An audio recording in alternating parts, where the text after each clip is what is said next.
खबरां की शुरुआत 2022 के चोण अखाड़े तो करांगे। वड्डी खबर आ रही है कादियां हलके नूं लैके।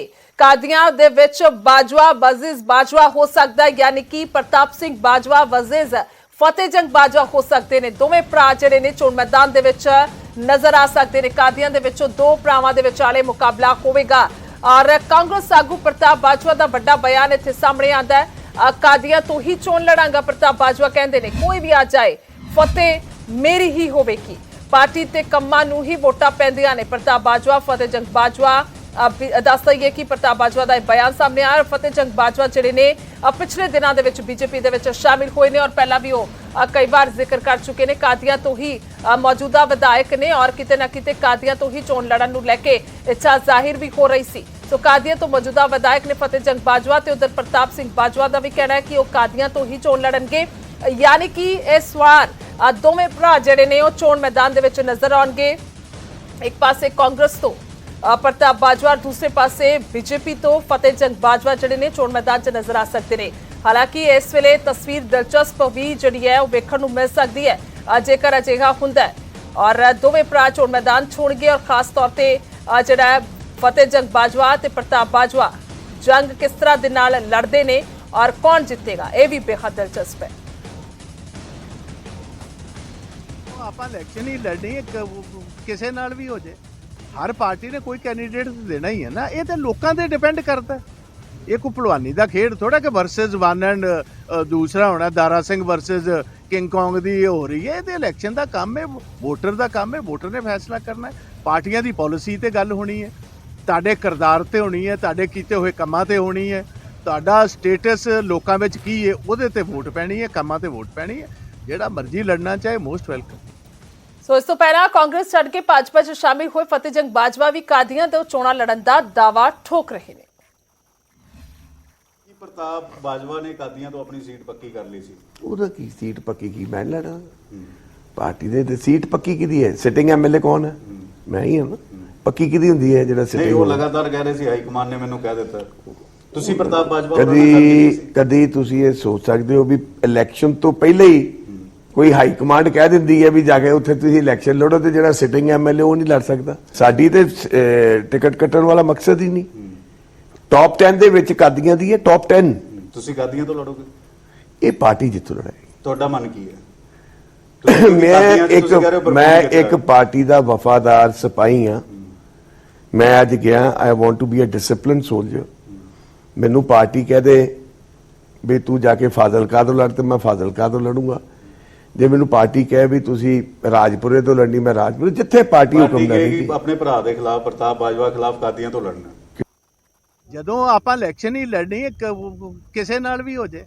ਹਰ ਪਾਰਟੀ ਨੇ ਕੋਈ ਕੈਂਡੀਡੇਟ ਦੇਣਾ ਹੀ ਹੈ ਨਾ, ਇਹ ਤੇ ਲੋਕਾਂ ਤੇ ਡਿਪੈਂਡ ਕਰਦਾ।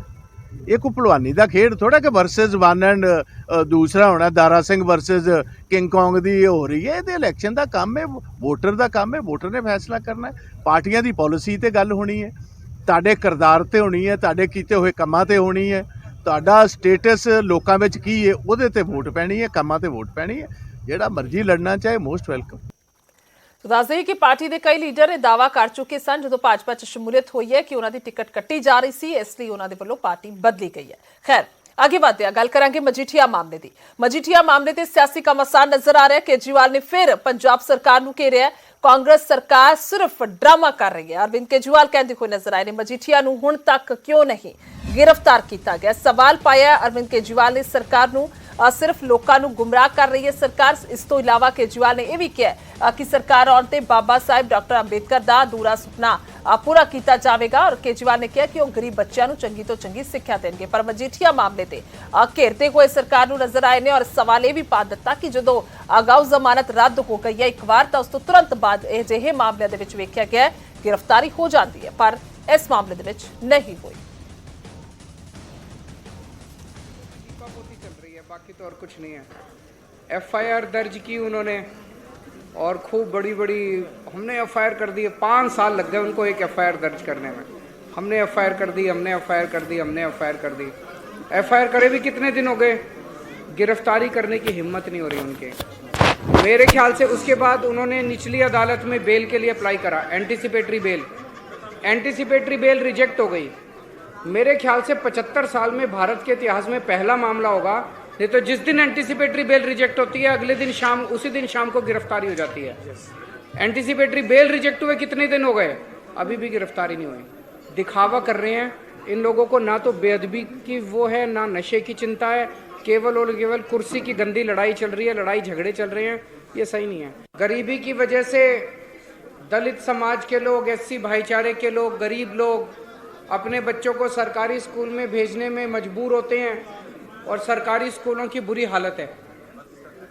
हम लोगों ने कसम खाई है कि बाबा साहब का सपना हम लोग पूरा करेंगे। जैसे दिल्ली में हम लोगों ने सरकारी स्कूल शानदार किए, उसी तरह से आज इस पवित्र स्थान पे मैं कसम खा के जाता हूँ, पंजाब में हमारी सरकार बनेगी। एससी भाईचारे के एक एक बच्चे को अच्छी से अच्छी शिक्षा देने की, जो शिक्षा अमीरों के बच्चों को मिलती है, ऐसी अच्छी से अच्छी शिक्षा देने की जिम्मेदारी हमारी होगी। आपके बच्चों को एक पीढ़ी के अंदर अगर हमने अच्छी शिक्षा दे दी, एक पीढ़ी के अंदर पूरे समाज की गरीबी दूर हो जाएगी और पूरा समाज बाकी समाज के साथ कंधे से कंधा मिला के चलेगा। बराबरी का हक मिलेगा शिक्षा की वजह से, केवल और केवल शिक्षा के। ये शिक्षा बहुत जरूरी। ਅੱਗੇ ਵਧਦੇ ਹਾਂ ਤੇ ਗੱਲ ਕਰਾਂਗੇ ਕੇਂਦਰ ਸਰਕਾਰ ਦੀ। ਕੇਂਦਰ ਦਾ ਕਿਸਾਨਾਂ ਨੂੰ ਨਿਊ ਈਅਰ ਤੇ ਇਹ ਗਿਫਟ ਨਜ਼ਰ ਆਇਆ। ਪੀਐਮ ਨੇ ਕਿਸਾਨ ਸਨਮਾਨ ਨਿਧੀ ਸਕੀਮ ਦੇ ਤਹਿਤ 10ਵੀਂ ਕਿਸ਼ਤ ਜਾਰੀ ਕੀਤੀ ਹੈ। ਕਿਸਾਨਾਂ ਦੇ ਅਕਾਊਂਟ ਦੇ ਵਿੱਚ ਡਾਇਰੈਕਟ ਇਹ ਰਕਮ ਟ੍ਰਾਂਸਫਰ ਕੀਤੀ ਗਈ ਹੈ। 10 ਕਰੋੜ ਕਿਸਾਨਾਂ ਦੇ ਖਾਤੇ ਦੇ ਵਿੱਚ 2-2 ਹਜ਼ਾਰ ਰੁਪਏ ਪੀਐਮ ਨੇ ਪਾਏ ਨੇ ਔਰ ਦੇਸ਼ ਦੇ ਕਿਸਾਨਾਂ ਦੇ ਨਾਲ ਵੀ ਗੱਲਬਾਤ ਕੀਤੀ ਗਈ ਹੈ। ਉਹਨਾਂ ਦੀਆਂ ਸਮੱਸਿਆਵਾਂ ਨੂੰ ਵੀ ਸੁਣਿਆ ਤੇ ਆਪਣੇ ਵਿਚਾਰ ਵੀ ਸਾਂਝੇ ਕੀਤੇ ਨੇ। सभी को नव वर्ष की बहुत बहुत शुभकामनाएं। आज हम सबके मध्य माननीय प्रधानमंत्री श्री नरेंद्र मोदी जी इस कार्यक्रम में मुख्य अतिथि के रूप में उपस्थित हैं।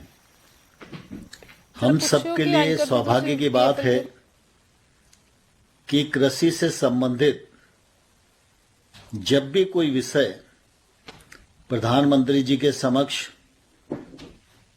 उपस्थित होता है। राजस्थान से भरतपुर हनी फेड किसान निर्माता कंपनी लिमिटेड नामक एफपीओ के श्री इंद्रपाल सिंह जी को संवाद हेतु आमंत्रित करता हूं। श्री इंद्रपाल सिंह जी। इंद्रपाल जी नमस्ते। माननीय प्रधानमंत्री जी को हमारी तरफ से राम राम सा और नए साल की मुबारक। आपको भी मुबारक और राम राम।